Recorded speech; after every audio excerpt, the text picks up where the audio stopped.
क्या हुआ? क्या सुन रहे हो? बड़े खुश नज़र आ रहे हो। भाई खुशी का दिन है तो क्या खुश भी ना हो? खुश तो हो मगर सुन क्या रहे हो? नई फिल्म आई है भाई, उसी का गाना सुन रहे थे। अब 2 महीने 8 दिन तो कुछ सुनते नहीं है। क्यों?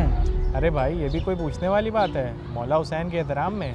रूहुल्लाह भाई, इमाम हुसैन अलैहिस्सलाम क्या सिर्फ 2 महीने 8 दिन के लिए रोल मॉडल हैं या पूरी ज़िंदगी के लिए? भाई 2 महीने 8 दिन से नसीहतें सुन रहे हैं, अब आज खुशी का दिन है तो खुशी मना रहे हैं। सिर्फ खुशी या इम्तिहान का भी दिन है? इम्तिहान? कौन सा इम्तिहान? जो हमने 2 महीने 8 दिन शब्बेदारियाँ की हैं, अज़ादारी में शरीक हुए हैं और आंसू बहाए हैं, ये सब सिर्फ रोने के लिए नहीं था बल्कि उस दिन के लिए थी कि देखा जाए हमने करबला से क्या सीखा है। तो भाई क्या अब हम लोग खुशी भी ना मनाएं?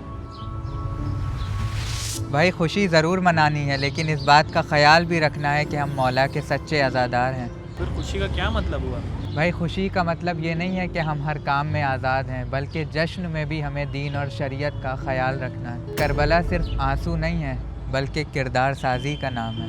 हमें जनाब हुर अलैहिस्सलाम से तौबा सीखना है, जनाब अब्बास से वफ़ादारी, जनाब अली अकबर से वालिदैन की इताअत, जनाब ज़ैनब से सब्र और इमाम हुसैन अलैहिस्सलाम से सजदे की अहमियत सीखना। यही असल इम्तिहान है और 9 रबीउल अव्वल इस इम्तिहान का पहला दिन है।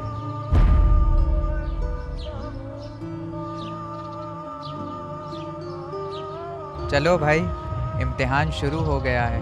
अज़ान की आवाज़ आ रही है, मस्जिद चलते हैं।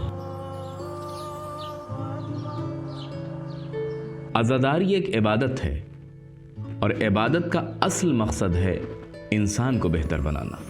अल्लाहु अकबर। 9 रबीउल अव्वल अज़ा का इख्तिताम नहीं बल्कि पैगाम हुसैन पर अमल का आगाज़ है।